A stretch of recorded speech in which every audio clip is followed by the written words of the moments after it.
Olá pessoal do sétimo ano a nossa segunda aula, professor Arlécio, disciplina de língua portuguesa. Provavelmente vocês não receberam o livro didático de vocês. Então, por enquanto a gente vai passando as atividades avulsas, mas que tenham a ver com a matéria de vocês, com a disciplina. Então, vamos lá. Na última aula, eu apresentei o texto A Menina Corajosa. O que a gente vai fazer hoje aqui novamente é ler o texto e terminar de responder a nossa atividade, tá? A nossa atividade contém 10 questões, nossa atividade de interpretação de texto e mais alguns assuntos que a gente vai ver futuramente. A gente vai responder essa atividade aqui que eu estou manuseando aqui em sala de aula, nessa videoaula. Ao final, vou passar uma atividade para casa para vocês, tá bom? Então, me acompanhe. A Menina Corajosa. Essa história aconteceu com a minha bisavó paterna e foi contada pela filha dela, que é minha avó. Quando criança, minha bisavó morava num sítio. Seu pai sustentava a família na roça. Todos os dias ela ia levar comida para o pai no roçado, um lugar longe de casa. Sua cachorrinha sempre ia com ela. Um dia, quando levava a marmita para o pai, andando bem tranquila pela trilha, no lugar onde a mata era fechada, viu que a cachorrinha começou a choramingar e a se enrolar nas próprias pernas.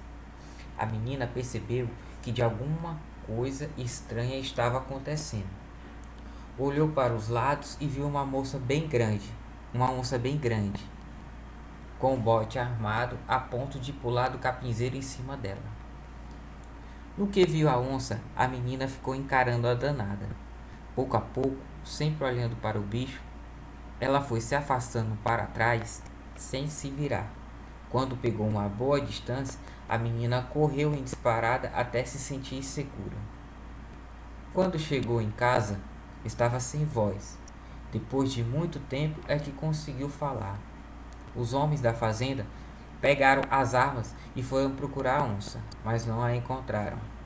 Minha bisavó foi muito corajosa, porque na hora em que ela viu a onça, conseguiu lembrar que o povo dizia: onça não ataca de frente, porque tem medo do rosto da pessoa. Quem quiser se ver livre dela, basta encarar a danada e não lhe dar as costas. Esse texto é de Cristina Macedo Tomás, São Paulo, Salesina, 2002. É através desse texto que a gente vai responder algumas questões. Umas a gente já respondeu na última aula, então vamos repetir. Qual a finalidade do texto? Essa é a questão número 1 nossa. Letra A. Refletir sobre um fato do cotidiano? Não, é muito vago isso. Letra B. Relatar uma experiência na mata fechada? Também não. Letra C. Alertar quanto aos perigos da mata? Não existe só esse perigo na mata. Letra D. Expor uma opinião acerca de um ato de coragem? Sim, essa é a nossa questão correta. Gabarito então, questão 1, letra D. 2. Identifique o fato que levou a menina a perceber que algo estranho estava acontecendo na mata. Daí a gente volta para o nosso texto e se pergunta: qual foi o fato que levou a menina a perceber que algo estranho estava acontecendo? Aí a gente volta para essa parte aqui. No lugar onde a mata era fechada, viu que a cachorrinha começou a choramingar e a se enrolar nas próprias pernas. A menina percebeu que alguma coisa estava acontecendo. Essa é o gabarito, a resposta da segunda questão. Foi a partir do momento que ela viu que a cachorrinha estava com medo. Ela já percebeu que algo estranho poderia acontecer. Terceira questão. Registra-se o clímax, ponto de mais tensão no texto da história do trecho. Aqui na terceira questão está perguntando qual foi o ponto de mais tensão da história contada pela menina. Letra A. Andando bem tranquila pela trilha, num lugar onde a mata era fechada. Aqui não tem tensão nenhuma nessa letra A. Letra B. Viu que a cachorrinha começou a choramingar e assim enrolar nas próprias pernas. Também não, esse fato é antes do clímax. Letra C. Viu uma onça com um bote armado a ponto de pular do capinzeiro em cima dela. Essa é a nossa resposta. Gabarito, terceira questão, letra C. Letra D. Os homens da fazenda pegaram as armas e foram procurar a onça. Isso aqui foi posterior, depois do clímax. Então, nossa terceira questão, letra C. Continuando, agora essa parte inédita da nossa atividade, da nossa videoaula. 4. Qual foi a última atitude da menina diante da situação problemática? Qual foi a atitude dela? Aí, gente, ela lembrou do que a avó dela disse, que a onça nunca ataca por trás. Você sempre deve o quê? Olhar de frente para ela. Então, a parte do texto em que relata a nossa perguntinha da quarta questão, que é qual foi a atitude da menina diante da situação problemática? Aí que está a resposta. No que viu a menina, ficou encarando a danada. Pouco a pouco, sempre olhando para o bicho, ela foi se afastando para trás sem se virar. Quando pegou uma boa distância, a menina correu em disparada até se sentir segura. Essa é a resposta da quarta questão. Quinta questão. Por que a menina tomou a atitude identificada na questão anterior? Por que ela correu? Por que ela não deu as costas? Por quê, pessoal? Lembra no filme? No filme não, no texto que ela falou. Minha bisavó foi muito corajosa, porque na hora em que viu a onça, conseguiu lembrar do que o povo dizia. E o que o povo dizia? Que onça não ataca de frente, porque tem medo do rosto das pessoas. Quem quiser se ver livre dela, basta encarar a danada e não lhe dar as costas. Então, essa foi a atitude da menina. Letra C. Transcreva a parte do texto em que o narrador expõe a sua opinião sobre a história contada. Qual foi a opinião do autor aqui quando ele descreveu essa história? Então vamos lá. No último parágrafo, bem aqui, vamos reler ele. Quando chegou em casa, estava sem voz, depois de muito tempo, e conseguiu falar. Os homens da fazenda pegaram as armas e foram procurar a onça, mas não a encontraram. Minha bisavó foi muito corajosa, porque na hora que ela viu a onça, conseguiu lembrar do que o povo dizia. Essa parte aqui em que ele fala que a menina foi corajosa, ele está o quê?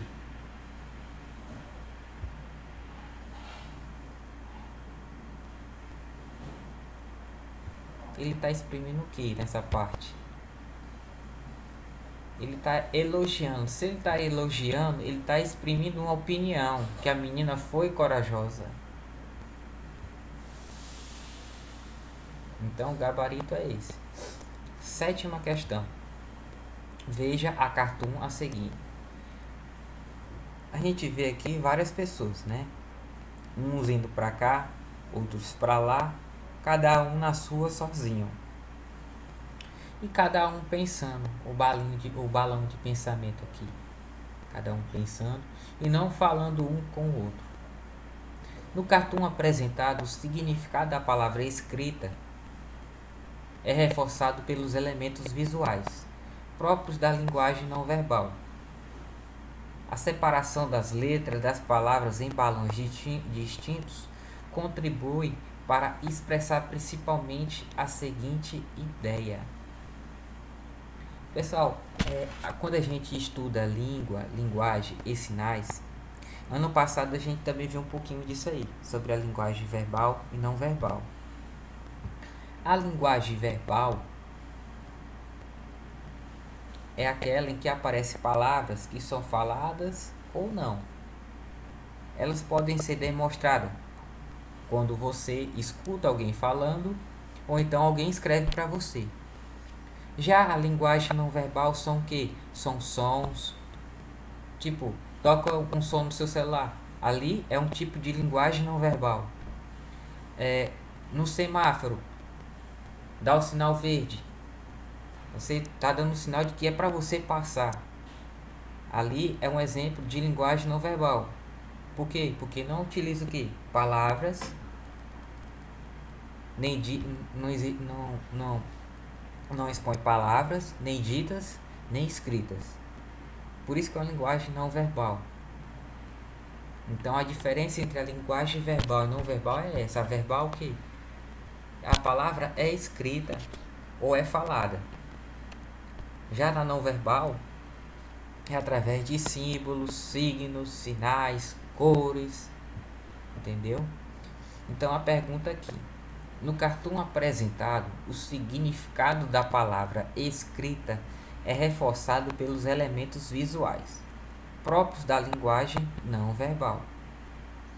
A separação das letras das palavras em balões distintos contribui para expressar principalmente a seguinte ideia: letra A, dificuldade de conexão entre as pessoas. Letra B, aceleração da vida na contemporaneidade. Desconhecimento das possibilidades de diálogo. Letra D, desencontros de pensamento sobre um assunto. Nossa resposta aqui é a letra D. O significado das palavras é o que? É um desencontro de pensamentos. Enquanto todos aqui estão pensando em uma só palavra, de um só significado, que é solidão, cada um carrega uma letra, né? São desencontros de pensamento sobre um mesmo assunto. O que é o mesmo assunto? Solidão. E cada um carrega o quê? Uma letra da palavra solidão.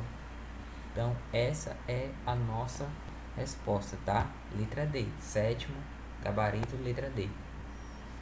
Oitava questão. Veja aqui. Os emojis foram criados em 1999 pelo designer japonês Shigetaka Kurita, com o intuito de aprimorar a comunicação da população japonesa. Sobre essa linguagem, é correto afirmar mais uma questão sobre o que? Linguagem verbal e não verbal. Letra A. Os emojis complementam a linguagem verbal, expressando as emoções dos emissores de mensagem. Vamos guardar essa aí. Letra B. Os emojis utilizam a linguagem mista, em que há o uso da linguagem verbal e não verbal. Letra C. Os emojis representam uma linguagem verbal expressada por diversas figuras. Essa aqui não é, porque os emojis, ele não é uma linguagem verbal. A linguagem verbal é quando a palavra é escrita ou falada, o que não é o caso dos emojis. Letra D. Os emojis são sempre utilizados com os emoticons, outro tipo de linguagem não verbal. O que vocês acham? Os emojis são o quê? São a mesma coisa que emoticons?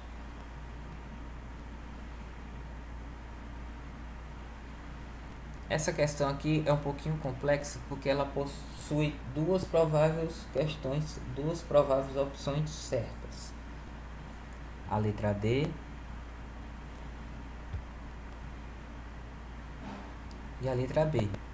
Às vezes os emojis, eles utilizam a linguagem mista, em que há o uso da linguagem verbal e não verbal. Por exemplo, se o emoji vier escrito a palavra pare, é uma linguagem verbal e não verbal ao mesmo tempo. Então, as duas respostas aqui são provavelmente corretas, a B e a D. Tá? Não na questão. Vamos falar um pouquinho sobre o verbo gerúndio. Ah, professor, mas eu não me lembro o que a gente viu sobre gerúndio.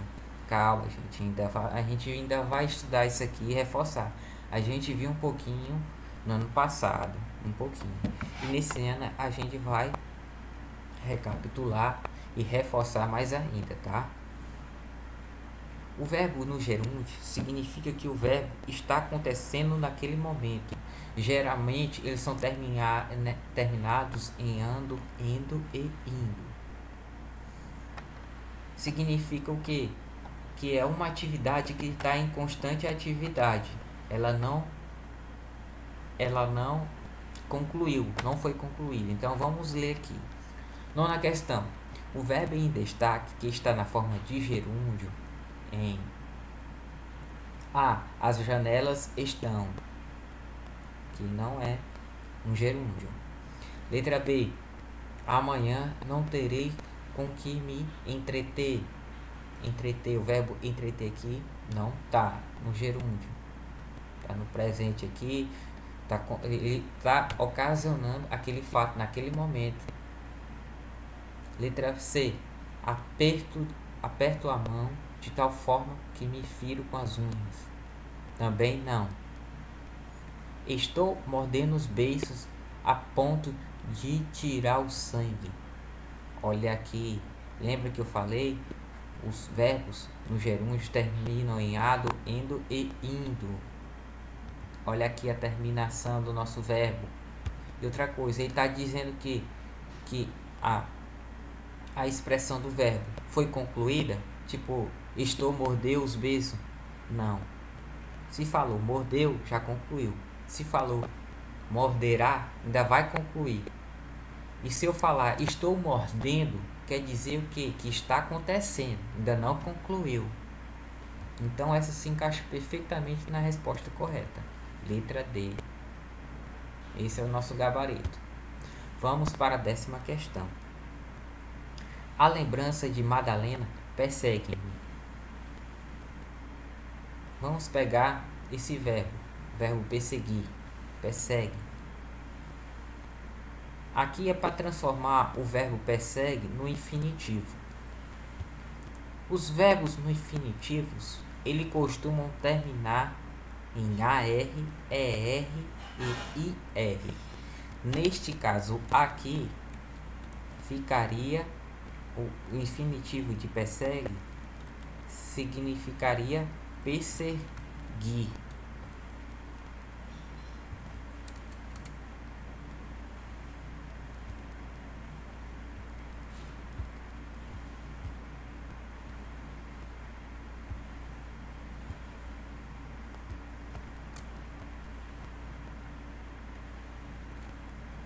Perseguir. Letra B. O particípio de persegue.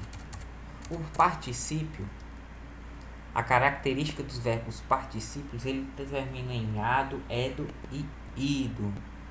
Então, transformando o verbo persegue em particípio, ficaria perseguido. Olha a terminação. Ado, edo, ido.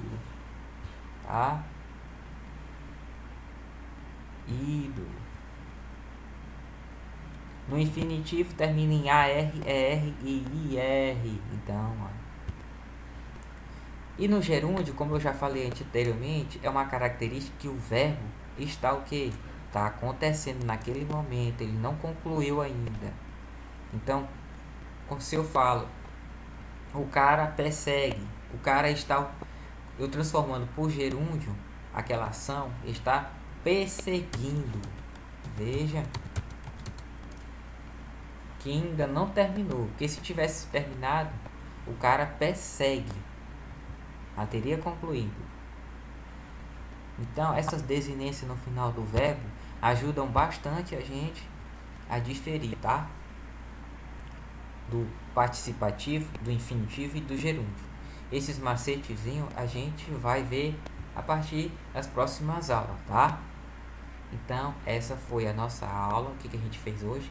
Trabalhando interpretação de texto, linguagem verbal e não verbal, sinais e linguagens, e trabalhou as formas nominais do verbo, que é o que? Infinitivo, particípio e gerúndio. Agora eu vou passar para vocês uma atividadezinha de interpretação de texto para resolver e me repassar pelo WhatsApp, tá, pessoal? Até a próxima aula. Fiquem com Deus.